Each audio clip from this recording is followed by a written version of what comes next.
What's up, everybody? Welcome to Calculated Keto. We're on day 4 of week 2 of our 4-week keto meal plan. So today for day 4, we're going to be going over our keto topic or question of the day, which today it's going to be, is intermittent fasting effective? Does it work? Is it healthy for you? All those questions, right? So for me, I enjoy intermittent fasting, but I know that a lot of people have different opinions on it. So we're gonna be going over the pros of it, the benefits, maybe some of the cons or some arguments against it, and also just our opinion in general. All right, so before we get into our topic or keto question of the day, we're gonna first go over our breakfast this morning for today's meal plan, which is our peanut butter and chocolate smoothie. Okay, so first you're gonna start with 1.5 to 2 cups of water, real basic. You can add almond milk instead if you'd like. And then we're gonna add in 2 tablespoons of cocoa powder. And then next we're going to add in 3 tablespoons of this peanut butter powder, 75 grams or half an avocado, 50 grams of organic baby spinach. And then we're gonna add in 12 drops of stevia to sweeten this up. And then we're gonna add in half a scoop of chocolate whey protein powder, which we use this brand Muscle Feast, which we've talked about in our previous videos. So we're just gonna add all those ingredients into our blender, blend it up, and then we'll go over the calories, carbs, and costs of this meal, and then dive into our question of the day. All right, just finished blending that up. I always forget, obviously put some ice in there. I put like 5 or 6 cubes of ice, make it cold. Nobody likes a warm smoothie. Okay, so the triple C's on this, calories, carbs, and cost. It is 276 calories, 7.9 net carbs, and only costs $1.83. And I also did my apple cider vinegar this morning, so I included that in the cost, which I highly recommend you take. Okay, so back to the question of the day, the keto topic of today, intermittent fasting.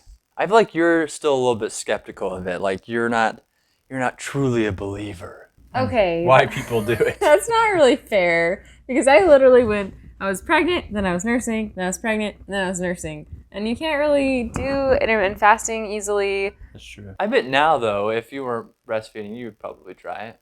Yeah, I am more interested in it now, interested to see like how it biohacks my body and like how my body reacts to it, but it's not something I'm going to try right now until I'm done nursing. So if you're not familiar with intermittent fasting, basically what it is that you're going without food for a period of time, and then you have like a feeding window, right? And so I probably the most like common is like the 16-8-hour fast. It typically would go like if you didn't eat dinner, or if you didn't eat anything after dinner, like maybe around 8 o'clock, you wouldn't eat anything until the next day around 12 o'clock, right? That's 16 hours. And then, so you'd miss breakfast and then you'd start lunch at 12 o'clock. And so, but there's several different types of fasts, right? You can do the OMAD, 1 meal a day, which is basically just like a 24-hour fast. I don't think you necessarily do that every day, every few days or so. But they have each fast has some unique benefits that they claim, but for the most part, they all have like similar benefits for doing fast. I would say the top 3 that I can think of is weight loss, right? You're trying to lose weight. Well, less you eat, Yeah, and then the second would be like to help with insulin resistance, and then the third would be to increase like good hormones like the HGH, human growth hormone. All right, let's talk about the first benefit, weight loss. Well, I guess it kind of makes sense. It's because if you reduce your eating window to only a few hours a day, then you're probably eating less calories, right? Probably. And snacking less. Yeah. Because let's face it, that's where we get most of our calories in the day. So if you're eating less calories, you're going to be losing weight. So it makes sense to me. But I also think you have to be careful, because you can't just say, oh, I'm in my eating window, I can eat whatever I want, and eat 10 donuts and expect to lose weight. That's true. It's an eating window, not a cheating window. Ooh, I like that. That's good. I came up with that. It has to be a secondary part of your diet, right? Just used as a tool and like have a foundation, whether it be keto as the foundation or just eating whole foods. Totally. Using intermittent fasting on top of that just to help boost you towards your goals, I think. And then the insulin resistance, I think that one almost makes common sense as well, right? If you're snacking less, you're only eating at certain periods of the day, then you're not constantly raising your insulin levels, right? You're not eating every 10 seconds, which means that you're probably going to be a little bit more sensitive to insulin when you actually do eat. Okay, another benefit of intermittent fasting, or potential benefit, is human growth hormone increasing. That's a big reason why people are doing intermittent fasting, is they want to get like ripped, right? And so they like, oh, my HGH will go up, right? And so I always think of like the professional athletes that are taking. Yeah, isn't it like illegal in professional sports to take HGH? Oh yeah, it's illegal for sure. I'm sure many of them do take it, but they just don't get caught. But some actually do get caught. But if you're not familiar, human growth hormone, it's produced by the pituitary gland, right, which is in your brain, and it's used for like normal growth and development, especially when you're a kid.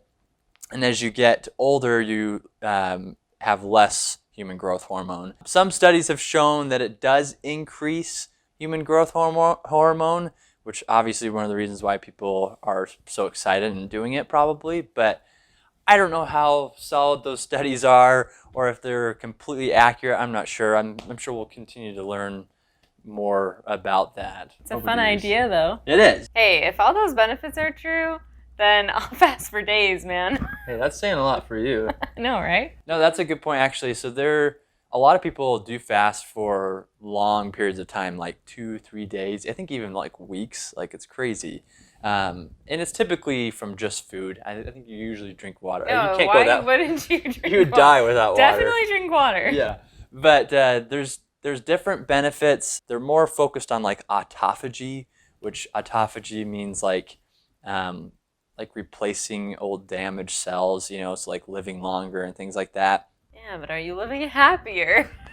That is a good question. Yourself. Yeah. And then the last point we want to talk about is, what are the arguments against intermittent fasting? I would say, besides starving, right? I don't like to starve. How concrete are these studies, right? How true are these claims? I think there's probably not enough info out there to say firmly, hey, this is what you're going to get if you intermittent fast. And then the other thing is like restricting your calories. Like, what is that going to do to your body long term? What's it going to do to your thyroid, or what's it going to do to your metabolism, things like that. So those are all good questions to think about. Okay, so it's time for lunch. If you have already seen day 3 of this week's meal plan, then you know we made chicken teriyaki for dinner last night. So that is what I'm having for lunch today. So this is 5.5 ounces of chicken, which is a nice portion in my opinion. And I'm gonna top that with 2 tablespoons of our homemade teriyaki sauce, which I like way better than the store-bought brand. And it's also so much cheaper to make, so I get to have a little bit more, which is my favorite part, not gonna lie. And then I'm also gonna have an ounce of macadamia nuts instead of the veggies that we made last night because we ate all of that. So I'm just gonna pop this in the microwave really quick because I've got things to get done today, and that's the nice thing about leftovers. All right, so there is our lunch. The calories, carbs, and costs for this meal are 553 calories, 5.8 net carbs, and it costs $3.69. So we made it to dinner time, you guys. Fair warning, if you hear any baby noises, it's because our daughter decided not to nap, and we're just gonna roll with it. So today we're having tacos for dinner. So we're making 4 tacos, 2 for dinner tonight and 2 for lunch tomorrow. So in here already I have 2.5 teaspoons of water. So we're gonna start with 3/4 cup of almond flour, and we're gonna add 2.5 teaspoons of xanthan gum, 2 teaspoons of psyllium husk, 1/2 teaspoon of baking powder, and 1 egg plus 1 egg yolk. Okay, so I just mixed this up in the food processor. It's like super sticky and it doesn't take very long to combine, so you don't have to process it for long. If you don't have a food processor, I probably wouldn't recommend trying to use other mixing tools. I would just use your hands and it just might take a few minutes longer. But just be aware that it is very sticky. We're going to take this off the blade and get it into a little ball here on our plastic wrap, and we're going to wrap this up and knead it for a few minutes. So you just knead it for about 30 seconds to a minute, not very long, and then after we're done kneading this, we're going to let it sit for 15 minutes to make sure that the xanthan gum is really doing its thing.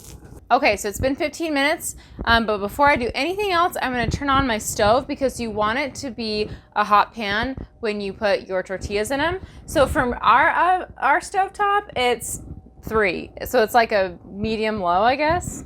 So while that's heating, we'll go ahead and start this.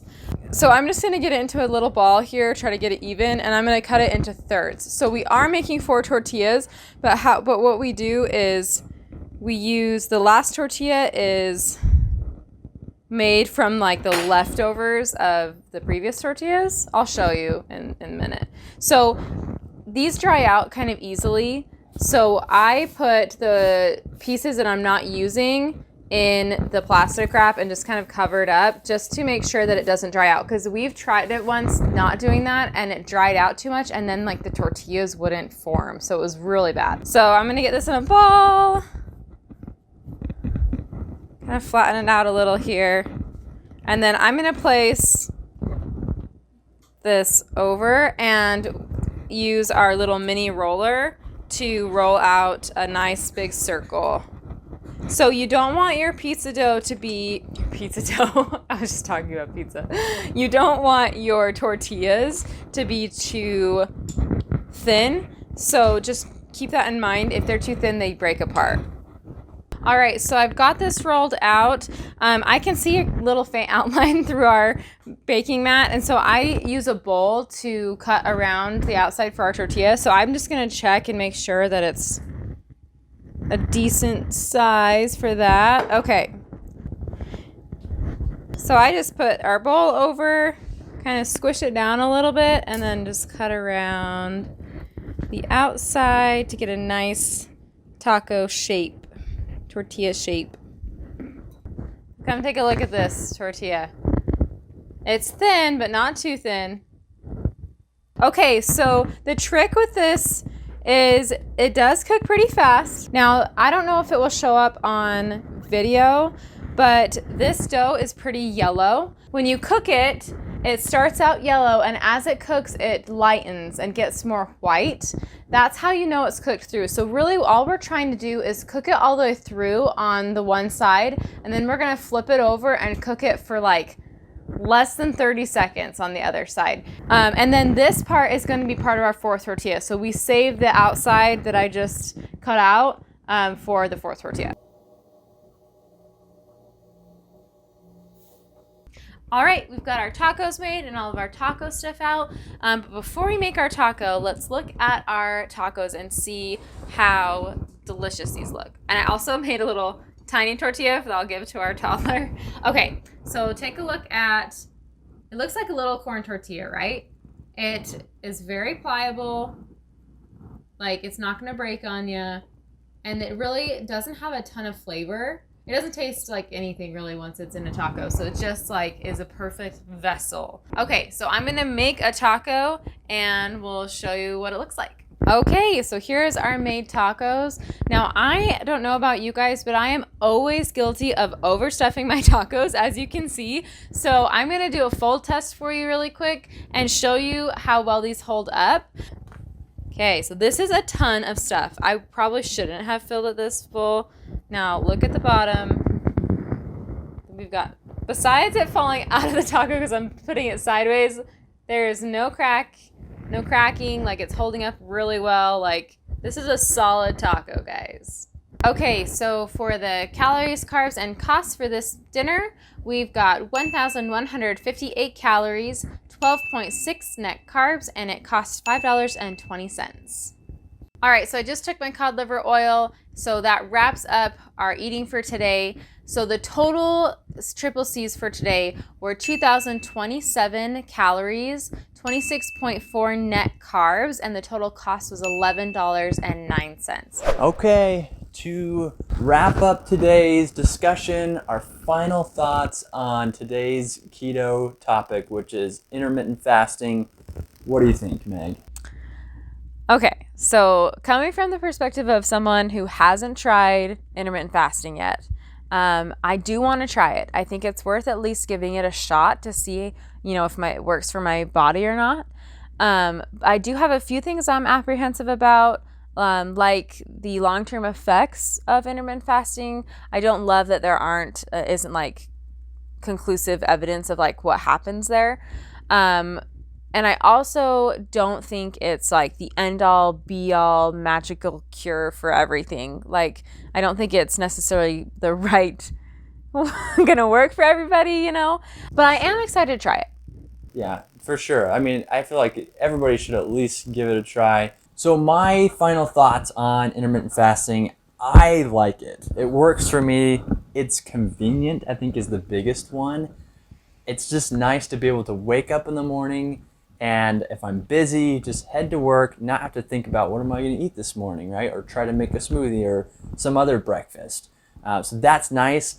And on top of that, I typically like to drink my smoothie or whatever breakfast I would have had at night, because that gives me kind of a nice treat, which I tend to crave eating and foods at night more than I do in the morning. So that really helps me out personally. Also, I have some tummy issues a lot of the time, and so it's nice to be able to give my stomach a break. It doesn't have to focus on digestion, which is nice. It helps me feel better, especially as I'm trying to focus on work throughout the day. And then finally, I did intermittent fasting for about 6 months before we even started keto, and I didn't really see the results I was looking for. It can't be the primary focus. Just use it as a tool, which I feel like it's been a great tool to add on to keto. Those two going hand in hand together, I feel like just helps the benefits just enhance that much more. So our recommendation, give it a shot. See if you like it. If you have already tried intermittent fasting, let us know what your thoughts are. Like and subscribe, and we'll see you next time. See you guys.